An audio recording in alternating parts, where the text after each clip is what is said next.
कबीर चाहिँ संभावना हो। हरेक गरिबदेखि अपढदेखि साधारणदेखि अवैध सन्तानदेखि सबैको लागि सम्भावना छ कि बुद्धत्व प्राप्त गर्न सक्छ। र साधारण बुद्धत्व पनि उहाँको भएन। सुरुमै विरोध सहनु पर्यो उहाँले, त्यस कारण विद्रोही भएर आउनुभयो। हिन्दू मुसलमान एउटा दुईवटा क्रिस्चियनिटी आइसकेका थिएन इन्डियामा। त्यति हिन्दू र मुसलमान दुईवटा धर्म थियो। दुईटै धर्मको धेरै विरोध गर्नुभयो उहाँले। हिन्दू माने तथाकथित धार्मिकहरूको, हिन्दूको पनि मुसलमानको पनि दुईटैबाट विद्रोह भयो। दुईटैले मार्न खोजे। उहाँको जीवन सङ्घर्षको जीवन हो। कपडा बुनेर आफ्नो जीविका चलाउनु भयो र गाएर उहाँको सारा उपदेश जुन छ त्यो गीत गाएर दिनुभयो। दोहाहरू छ। अहिले पनि त्यो दोहाहरूमा मान्छेले पिएचडी गर्छ। त्यो दोहाको अर्थ लेखेर मान्छेले, उहाँ आफै पढाइ लेखाइ हुनुहुन्थेन, त उहाँले बोलेको शब्दमा व्याख्या गरेर आजकल मान्छेले हजारौँ अनेक मान्छेले पिएचडी गरिसकेका छ होइन। यस्तो उहाँको बानीमा बल छ, उहाँको पदमा यस्तो बल छ। हिन्दूलाई गाली गर्नुभयो, के भन्नुभयो, पाथर पूजे हरि मिले तो मैं पूजू पहाड। हिन्दूले मन्दिरमा पत्थरको पूजा गर्छ, शिवजीको शिवलिङ्ग अनि अरू मूर्तिहरू पनि पहिला पत्थरकै हुन्थे। पाथर पूजे हरि मिले तो मैं पूजू पहाड़, ताते तो चक्की भली पिस खाए संसार। त्योभन्दा त चक्का राम्रो छ, पिस खाएर खान्छ। अब यस्तो हिन्दूहरू सब विरोध भए। मुसलमान परिवारमा पल्ला भएको पनि के भन्नुभयो भने, काकड पाथर चुनके मस्जिद लिया बनाए। पहिले ढुङ्गाकै भन्थ्यो, ढुङ्गाको मस्जिद बनाए। काकड पाथर चुनके मस्जिद लिया बनाए। बिहान बिहान मुसलमानको जुन मौलवी हुन्छ त्यो मस्जिदमा छोडेर अजान भन्छ, बोलाउँछ उसलाई नमाज पढ्नलाई, अल्लाहु अकबर भन्छ। अनि उहाँले भन्नुभयो, काकर पाथर चुनके मस्जिद लिया बनाए, ता चढी मुल्ला बाङ दे क्या बहरा हुआ खुदाए। के परमात्मा कि बहिरो छ त्यो जोडले कराउनु पर्यो। आज त लाउड स्पिकर लगाएर गर्छ, त्यो एउटा लाउड स्पिकर थिएन। त्यही कारण मुसलमानको पनि विरोध गर्नुभयो, पाखण्डको हिन्दूको नि पाखण्डको विरोध गर्नुभयो। आजसम्म यो पनि विवादितै छ कि उहाँ मुसलमान हुनुहुन्थ्यो कि हिन्दू हुन्थ्यो। मुसलमानले पनि उहाँको मकबरा बनाएछ मगहरमा, हिन्दूले पनि मन्दिर समाधि मन्दिर बनाएको छ, दुइटै जोडेकै छ होइन। मुसलमान भन्छन् उहाँ मुसलमान हुनुहुन्थ्यो, किनभने निरु र निमा उहाँको बुवा आमा। हिन्दू भन्छन् कि उहाँ वेदान्तको यस्तो कुरा गर्नुभयो, यस्तो कुरा कुनै हिन्दूले गरेका छैन, वेदान्तका भक्तिका यस्तो कुरा गर्नुभयो। त्यही कारणले उहाँ हिन्दू ब्राह्मणीको छोरा भएको हुनाले हिन्दू हुनुहुन्थ्यो। यो विवाद चलि नै रहन्छ। हामी ओशो प्रेमीको लागि उहाँ एक महामनुष्य हुनुहुन्थ्यो, हिन्दू होस् या मुसलमान होस्। र ओशो जस्तै विद्रोही हुनुहुन्थ्यो, आफ्नो समयको ओशो नै हुनुहुन्थ्यो। त्यस कारणले ओशोले उहाँलाई धेरै आदर गर्नुभएको छ। अचम्म लाग्ने कुरा नि स्वामीजी, जिन्दगीमा कहिल्यै कपी र कलम नछोएको व्यक्ति, कहिल्यै नपढेको व्यक्ति यति धेरै माथिल्लो चार महात्म्यको बयान गर्न सक्नु भनेको सामान्य चेत भएको, सामान्य चेतनाले भ्याउने कुरा होइन। र उहाँलाई पछ्याउने मान्छे पनि कि त अति नै सामान्य हुनु पर्यो, साधारण हुनु पर्यो, कि त अति नै हाई लेभलको चेतनाको अथवा बुझ्ने हुनु पर्यो। उहाँलाई हेर्दाखेरि चाहिँ म आज त्यस्तो फिल हुन्छ जहिले पनि।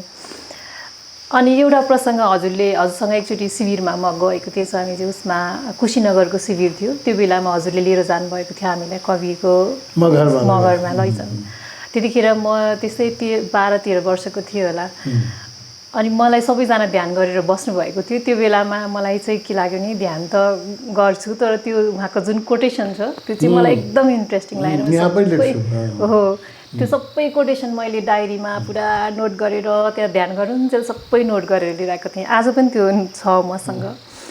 त्यतिखेर नै मलाई लागेको थियो कस्तो विद्रोही चेत भएको कवि, कस्तो विद्रोही चेत भएको सन्त हुनुहुँदो रहेछ भन्ने लागेको थियो। हजुरले पनि बारम्बार भनिराख्नुहुन्छ। हजुरलाई कवीरको विद्रोह र ओशोको विद्रोहमा चाहिँ के फरक लाग्छ स्वामीजी? अब ओशो पढा लेखा विद्वान हुनुहुन्छ, भाषा उहाँको हिन्दी भाषामा उहाँको त कमान्डै छ, इङ्ग्लिस पनि धेरै राम्रो छ होइन, तार्किक हुनुहुन्छ। ओशोले जुन विद्रोह गर्नुभयो त्यो प्राज्ञ भाषामा गर्नुभयो होइन, त्यो इन्टेलेक्चुअलहरूले बुझ्न सक्छ। र ओशोको विद्रोह जुन छ, अब कवीरले विद्रोह गर्नुभयो, हिन्दू मुस्लिम दुइटै धर्ममा पाखण्ड थियो, त्यसको विद्रोह गर्नुभयो। ओशोले समस्त धर्मका पाखण्डका विरोध गर्नुभयो र राजनीतिक जो कुसंस्कार छ त्यसको पनि ओशोले विरोध गर्नुभयो। ओशो त नयाँ युगको मानचित्र हुनुहुन्छ। उहाँको इकोनोमिकल थट छ, कसरी इकोनोमी कसरी हुनुपर्छ, पोलिटिकल थट छ, गुणतन्त्रको कुरा गर्नुभएको छ, जो कि भोलि भयो भने पृथ्वी नै अर्को बन्छ होइन। वर्ल्ड ग्लोबल गभर्मेन्टको कुरा गर्नुहुन्छ ओशो होइन। त ओशोको जुन भिजन छ र उहाँको विद्रोह छ, उहाँले चाहिँ नयाँ मनुष्यताको खाका कोरेर जानुभएको छ। अब यदि पृथ्वीमा जीवनलाई बचाउने छ, पृथ्वीलाई नष्ट हुनु दिनु छैन भने ओशोको कुरा आज न भोलि मान्छेले सुन्नै पर्छ, उपाय छैन। अदरवाइज यो एटमिक जुन न्युक्लियर वेपनमा जुन खर्च भइरहेछ, कुनै एभरेजमा वर्ल्डको 30% पैसा चाहिँ वारफेयरमा गयो। War industry is the largest industry, weapon industry the largest industry in the world. गरिब देशले पनि धेरै खर्च गर्छ। वर्ल्ड इकोनोमीको मोटामोटी हेर्दाखेरि कुनै कुनै कन्ट्रीले जस्तो नर्थ कोरियाहरूले त अझ बढी गर्छ, 30% सम्पत्ति गइरहेछ मनुष्यतालाई समाप्त गर्नलाई, बम बनाउनलाई, रकेट बनाउनलाई, ट्याङ्क बनाउनलाई, आर्मी प्रिपेयर गर्नलाई। 1/3 ओशोको सुन्यो भने त्यो 1/3 वेस्टेज अफ मनी हो र त्यसले खालि वैमनस्य पैदा गरिराखेको छ। त्यसैले ओशो त नयाँ युगको मानचित्र कोरेर जानुभएको छ। यदि यो प्लानेट बच्छ कि बच्दैन मलाई थाहा छैन, किनभने the way we are living अहिले ग्लोबल वार्मिङले नै समाप्त गरिदिएला जस्तो छ, ओभर पपुलेसनले समाप्त गरिदिएला जस्तो छ होइन। यो ठुला ठुला कन्ट्रीको बिचमा अमेरिका र चाइना दुईवटा विशाल शक्तिशाली राष्ट्रको बिचमा यत्रो वैमनस्य छ, इन्डिया र पाकिस्तानको बिचमा यत्रो वैमनस्य छ होइन, इजरायल र अरबको बिचमा यत्रो वैमनस्य छ। सबैसँग एटम बम छ, हाइड्रोजन बम छ होइन। हार्न लायो भने कसैले पनि डेस्परेटले के गर्छ, सपोज दुईवटा एउटा मजबुत राष्ट्र एउटा कमजोर राष्ट्रमा लडाइँ भयो भने पनि जब हार्न लायो भने त्यो लास्ट वेपन युज गरिदिन्छ नि। खतरा के छ भने अमेरिका धेरै शक्तिशाली छ, त अमेरिकासँग कुनै राष्ट्रले हार्न लायो भने उसँग भएको त अन्तिम अवसर प्रहार गरिदिइहाल्छ नि। जनताले नै भन्छ बरु मर्छु गुलाम हुन्न होइन। त्यहाँले एटम कुनै पनि युद्ध अब पृथ्वीमा भयो भने त्यसको समापन न्युक्लियर वेपनबाट हुन्छ। द्याट इज द डेन्जर होइन। इन्डिया पाकिस्तानको युद्ध भयो जो कि रोज टेन्सन छ मलाई। इन्डियाको आर्मी ठुलो छ अलिकति पाकिस्तानभन्दा होइन, ठुलो। ल पाकिस्तानलाई इन्डियाले जित्नै लायो भने पनि पाकिस्तानले छोड्छ, एटम बम हानिदिन्छ। र चाइना इन्डियामा लडाइँ हो, चाइना इन्डियासँग धेरै शक्तिशाली छ, त चाइनाले इन्डियाले हराउन सक्छ। इन्डिया हार्न लायो भने छोड्छ, इन्डियासँग 150 एटम बम छ।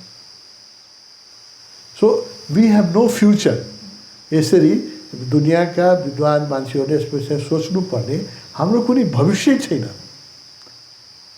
वान म्याड पोलिटिसियन पनि त मान्छे हो नि, टेन्सन हुन्छ।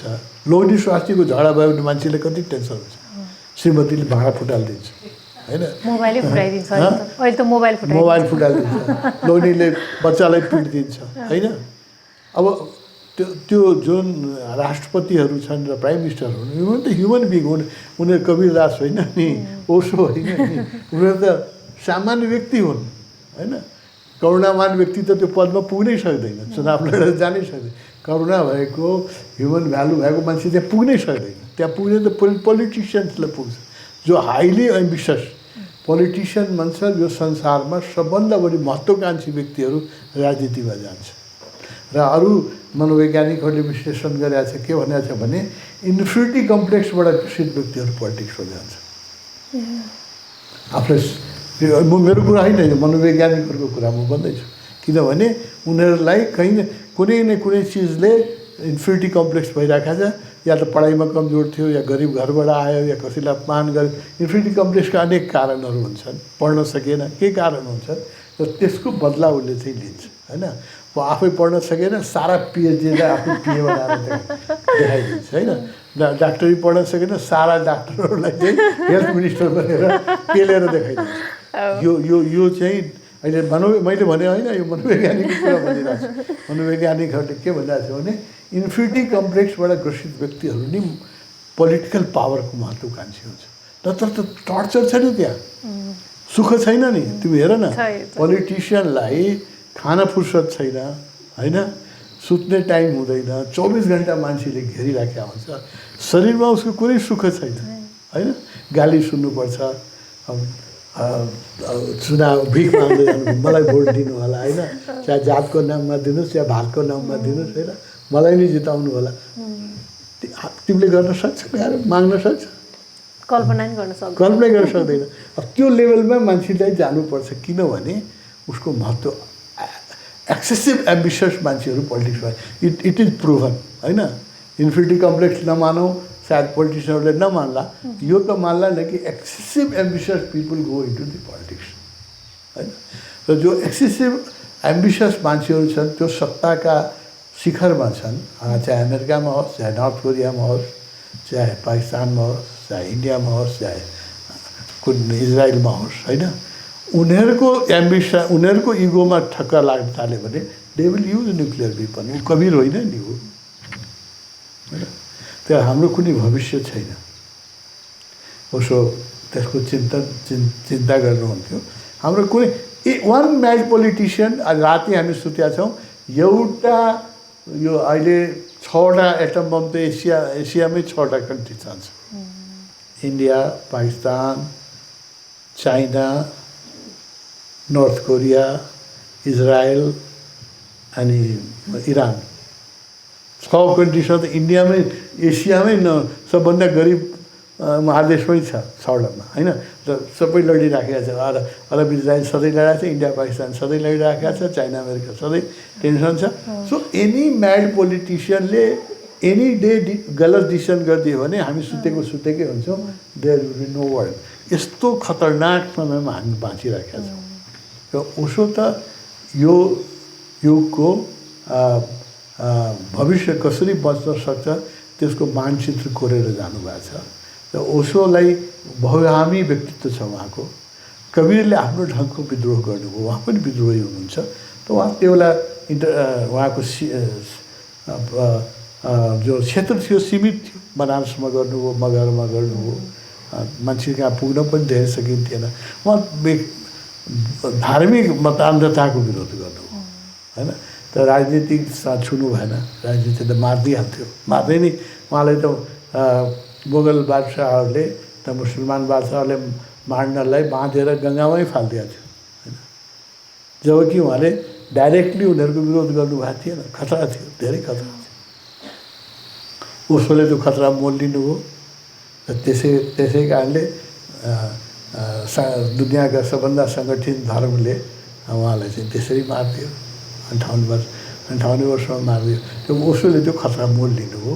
कबीरको समयमा त्यो सम्भव थिएन। त आफ्नो ढङ्गले विद्रोह दुइटैले गर्यो। के व्यक्तिहरू अशिक्षित भएर पनि एकदमै धेरै प्रज्ञावान हुन सक्छन्। आजको यो कबीरको जीवनको सन्दर्भमा कुरा गर्नुपर्दा शिक्षा र प्रज्ञाको के सम्बन्ध होला? प्रज्ञा भनेको इन्टेलिजेन्स हो। शिक्षा भनेको अहिलेको जुन छ त्यो नलेज हो होइन। नलेज युनिभर्सिटीमा सिकाइन्छ। इन्फर्मेसन अहिलेको जुन शिक्षा छ इन्फर्मेसन बेस्ड छ। तर इन्टेलिजेन्ट अहिले मैले भने होइन, यो दुनियाँका अहिले प्रसिद्ध चिन्तकहरूले के भनिराखेको छ भने अहिलेको जुन एजुकेसन सिस्टम छ त्यसले इन्टेलिजेन्सलाई किल गरिदिन्छ। इन्फर्मेसन त दिन्छ, सानो बच्चामा हेर उसको बडो इन्टेलिजेन्स हुन्छ। जति जति उसलाई हामी स्कुलमा कलेजमा पढाउँछौँ इन्फर्मेसन त उसले ग्यादर गर्छ, उसको स्वाभाविक इन्टेलिजेन्स बढ्दै जान्छ र उसको स्पन्टेनियस लाइफस्टाइल बढ्दै जान्छ। उसको इनोसेन्स हामी मार्दिन्छौँ होइन। इनोसेन्स त बहुत ठुलो कुरा हो नि। सन्तहरू मात्रै आफ्नो इनोसेन्स बजाउन सक्नुहुन्छ। यो एजुकेसन सिस्टमले ज्ञान दिन्छ, इन्फर्मेसन दिन्छ, त प्रज्ञा दिँदैन। प्रज्ञा कबीरको जुन बानी हो त्यो प्रज्ञाबाट आएको हो होइन। अब एउटा स्कलरले भाषण दिन सक्छ, एमए गरेको छ, पिएचडी गरेको छ, उसले भाषण दिन सक्छ। उसले जे पढाएको छ त्यो चाहिँ उसको अनुभव होइन, किताबमा पढाएको छ, उसले चाहिँ त्यो बारेमा त्यो उल्टी गर्छ भनौँ हामी, भोमिट गर्छ। जति एक्जामिनेसनमा हामी के गर्छौँ, जो पढायो त्यसलाई उल्टी गर्ने पेपर। त्यो विद्वान यो तथाकथित विद्वानहरूले उल्टी गर्नुहुन्छ, जो उहाँलाई फिड गरेको छ त्यो बोल्नुहुन्छ होइन, पचाउनु सक्नुहुन्न, झन् बढी बोल्नुहुन्छ। तर जो कबीर जस्तो व्यक्ति हो त्यो आफ्नो अन्तःप्रज्ञाबाट बोल्छ, इन्टेलिजेन्स। मलाई बोल्नै के भन्नु कवि अहिले भर्खर सुने न भजन, मन मस्त हुआ तो क्यों बोले, बोल्नै चाहँदैन होइन। कसैले धेरै सोध्यो भने मान्छेले उहाँले बोल्नुहुन्छ होइन। र उहाँले जो बोल्नुहुन्छ त्यो अन्तःप्रज्ञाबाट बोल्नुहुन्छ, आत्माको आवाज। त्यो इन्फर्मेसन होइन, युनिभर्सिटी इन्फर्मेसन होइन, त्यो आत्माको आवाज। त्यसले भन्नुभयो नि लेखालेखी कि नहीं देखालेखी की बात।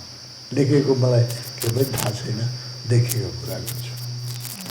फेरि कवीरकै कुरा गरौँ स्वामीजी। पहिलोपटक कवीरको समाधिस्थल मगर जानुहुँदा हजुरलाई भएको त्यो अद्भुत अनुभूति, त्यहाँबाट फर्किँदा कवीरसँगै नेपालमा आउनुभएको प्रसङ्ग हजुरले एकदमै भनिराख्नु हुँदा एकदम रोचक लागेको थियो। हामीले त सुनेका छौँ हजुरको सामिप्यमा नजिक बस्ने व्यक्तिहरूले, तर हाम्रो दर्शक श्रोताहरूले चाहिँ सुन्नुभएको छैन। त्यो प्रसङ्ग के कोट्याउन मिल्छ? ठिक छ। म लुम्बिनी गएको थिएँ। लुम्बिनीमा हामी धेरै शिविर पहिला गर्थ्यौँ। बुद्धप्रति मेरो बडो गर्व आकर्षण छ।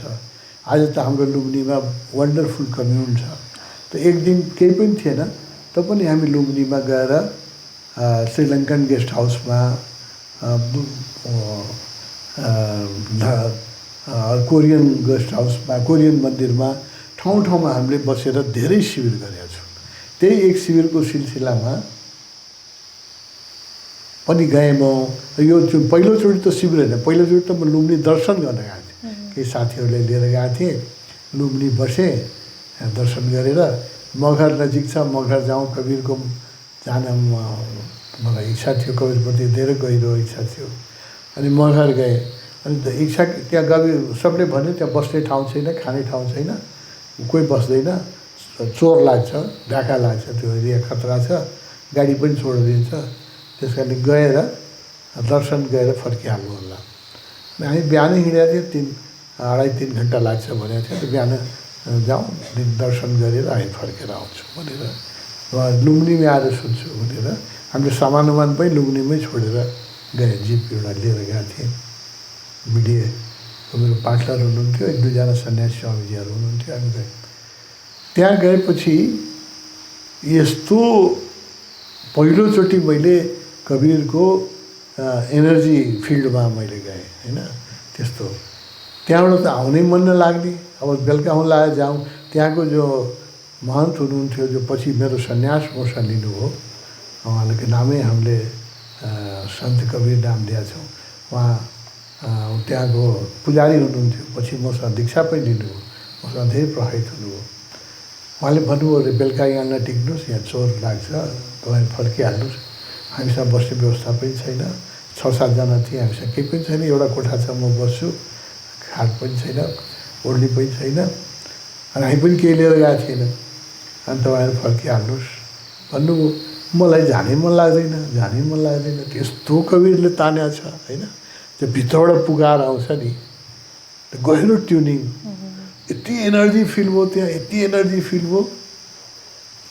म त जान सक्दिनँ, म यहीँ बस्छु, तपाईँहरू जानुहोस् भोलि मलाई फेरि लिन आउनु होला या म बसबाट आउँछु अनि मैले साथीहरूलाई म जान सक्दिनँ अनि उहाँहरूले चाहिँ होइन हामी पनि बस्छु भने सबैजना बस्नुभयो अनि केही पनि थिएन पुरालमा हामी सुते अनि त्यहाँ व्यवस्था थिएन उहाँसँग चामल र दाल मिसेको जाउलो पकाउनलाई मान्छेले कवीरलाई चढाउने नि चावल दाल मिसेको खिचडी चढाउने त्यो छ चावल दाल मिसेको चावल र दाल पनि सेपरेट छैन त्यो दिन सक्छु जालो पकाउनुहोस् भन्नुभयो हामी गएर सामान किनेर ल्याएँ अलिकति बाहिर ती खाना पकाएँ हामीले नि पकाएँ यति मिठो खाना भयो त्यो जिन्दगीमा बिर्सिन सक्दिनँ त्यो बुद्ध क्षेत्रमा त्यो हुँदो रहेछ यति मिठो खाना भयो त्यो बिर्सिन सक्दैन त्यो चिया त्यहाँ उहाँले शान्तिजीले चिया खुवाउनुभयो बनाएर हामीलाई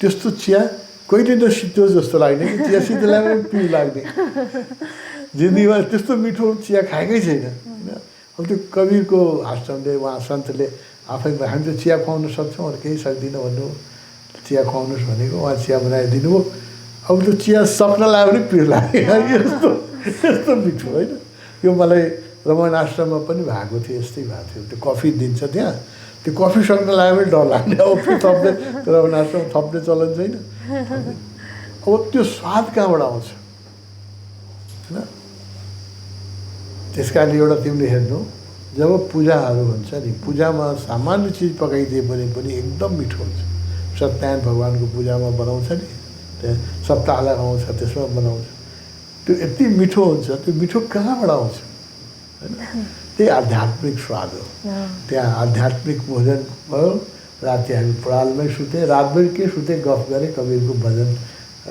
कुरा गरेँ यति आनन्द आयो म शब्दमा वर्णन गर्न सक्दिनँ त्यसपछि म आउँदाखेरि मसँगै कवीर आउनुभयो जस्तो लाग्यो किनभने त्यसपछि जति कवीर शिविर भयो लाहानमा शिविर भयो खालि कवीरकै कुरा गरेँ हामीले जनकपुरमा शिविर भयो बरथवामा शिविर भयो पहिला नेपालभरिको गाउँमा घुमेर म शिविर लिन्थेँ खालि कवीरको भजन कवीरको कुरा अनि सबले के भन्यो मगरबाट स्वामीले कवीर